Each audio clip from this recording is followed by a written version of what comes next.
அண்மை செய்தியை பார்த்துக் கொண்டிருக்கிறோம்.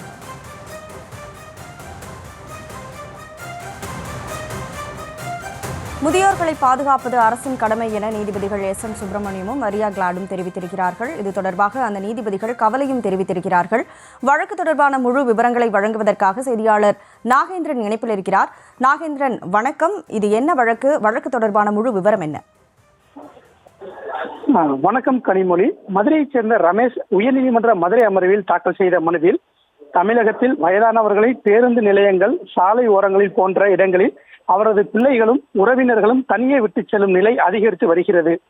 சுகாதார குறைபாடுகளால் உடல்நலக் குறைவு ஏற்பட்டு முதியோர்கள் மிகவும் சிரமத்திற்கு ஆளாகின்றனர்.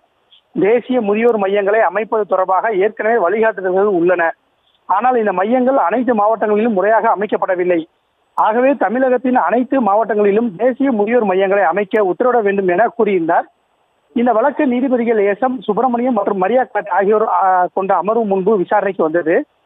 வயதானவர்களை குறிவைத்து கொள்ளை, கொலை போன்ற சம்பவங்கள் நடப்பது அதிகரித்து வருகின்றது. முதியோருக்காக அமைக்கப்பட்டுள்ள மையங்களிலும் அடிப்படை வசதிகள் முறையாக வழங்கப்படுவதில்லை. அவர்களை பாதுகாப்பது அரசின் கடமை என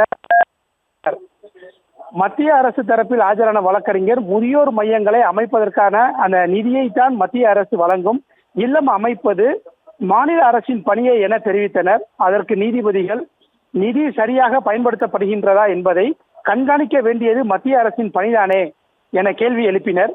தொடர்ந்து மூத்த குடிமக்களை பாதுகாக்க அவர்களுக்கான அடிப்படை வசதிகளை, அந்த தேவைகளை நிறைவேற்றி அவர்களுக்கு பாதுகாப்பு அளிப்பது அரசின் கடமை.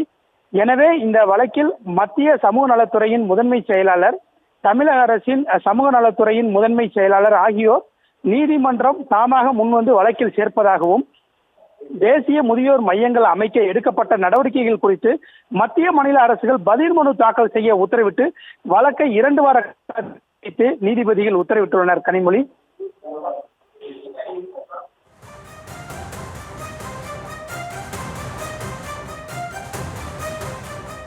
வழக்கு விவரங்களை வழங்கியதற்கு நன்றி நாகேந்திரன்.